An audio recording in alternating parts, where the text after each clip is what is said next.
the flowers for a couple of hours on a beautiful. Et bien salut à tous les fans de Dragon Ball, c'est Trunks Review et on se retrouve aujourd'hui pour une nouvelle vidéo du dernier chapitre de DBS. Ça faisait vraiment longtemps que j'avais pas fait de review, que ça soit d'épisodes ou de chapitres, donc je me suis dit pourquoi pas en faire, surtout que ce dernier scan était vraiment très spécial, étant donné que c'est la fin de l'arc. Donc pour résumer un petit peu ce qui se passe, et on a Goku et Vegeta qui essayent de tenir tête à Jiren, mais celui-ci, bon, c'est le Jiren qu'on connaît, le même un peu qu'on a dans l'animé, il est vraiment très fort, et il fait sortir Vegeta. Il reste donc que Goku, et là, on pourrait penser naturellement que c'est la fin, que Goku va se faire éliminer par Jiren, puisque Jiren, il était vraiment au top de sa forme encore, c'est-à-dire il avait encore la puissance pour continuer un combat, sauf que Goku, il était vraiment épuisé, mais en même temps, et vous allez me dire, comme dans l'animé, on a Freezer qui intervient juste après, il sort de sa cachette, et fait éliminer Goku et Jiren en même temps. Et on apprend que C17, il était toujours en vie, en fait il se cachait. Ils avaient fait une ruse entre lui et C17. L'univers Saint, il gagne, il ressuscite tous les autres univers et il retourne paisiblement sur la Terre. Donc avant de parler un peu de la suite du chapitre, je vais m'arrêter un petit peu ici pour faire en quelque sorte un bilan de cet arc au niveau des scans.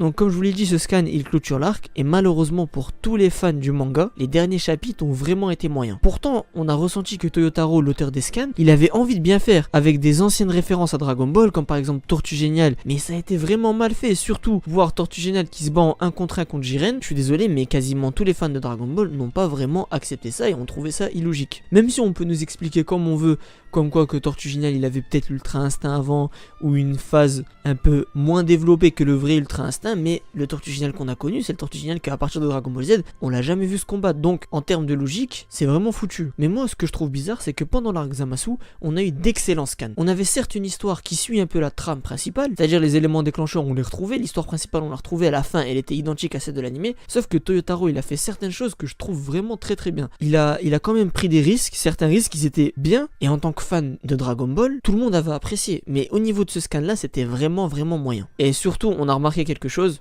Après c'est mon simple avis, je suis pas forcément fort au niveau des dessins et tout, mais on a remarqué qu'au niveau de ce scan, on a senti un peu les limites de Toyotaro, surtout au niveau des dessins. Il y a eu beaucoup de fois des problèmes de perspective.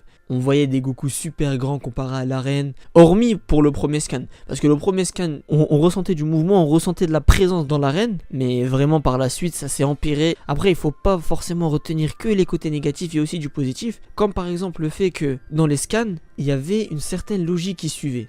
Je sais pas si je vais bien réussir à me faire comprendre, mais entre chaque scan et entre chaque page, on avait un certain fil conducteur qui suivait, alors que dans l'animé, on avait l'impression que chaque épisode il était tout seul. Par exemple, dans un épisode, tu voyais Goku il se bat à fond contre Jiren. Bon, je dis au pif, je sais pas vraiment si ça existait.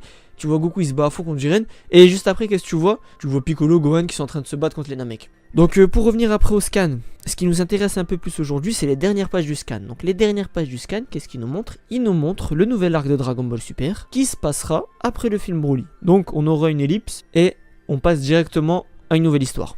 Par contre, il y aura un petit peu de spoil pour le nouvel arc, pas pour le film Broly mais pour le nouvel arc, mais c'est vraiment un petit peu de spoil. Donc si vous préférez attendre que l'animé rattrape, je vous conseille de quitter la vidéo maintenant. Alors donc pour l'instant, on n'a pas grand chose à se mettre sous la dent, hormis le fait que les patrouilleurs galactiques, ils sont venus chercher Boo, parce qu'ils pensent que le Kaioshin sommeille encore en lui. Alors la question qu'on peut se poser, c'est pourquoi aller chercher le Kaioshin que maintenant, alors que ça fait une éternité qu'il sommeille en Boo?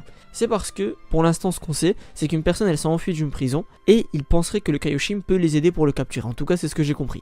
Comme je dis à chaque fois, si j'ai faux, n'hésitez pas à rectifier dans les commentaires, l'espace commentaire il sert à ça. Donc comme je vous ai dit, pour l'instant c'est encore très vague, on sait pas encore grand chose sur cet arc, hormis à quoi il ressemble l'ennemi. Après, on peut voir ce que ça va donner. En tout cas, pour moi, j'apprécie vraiment ce début d'arc, même si, comme je l'ai dit, on n'a pas grand chose à se mettre sous la dent, mais j'ai l'impression qu'on est sur quelque chose un peu d'original. Après, moi, ce que j'aimerais voir, c'est un peu votre avis. Si vous avez lu le scan, en tout cas, n'hésitez pas à lire le scan. Et même si, par exemple, vous avez apprécié les scans pour le tournoi interunivers, n'hésitez pas à me le dire dans l'espace commentaire. On est là pour faire des débats. Et puis voilà.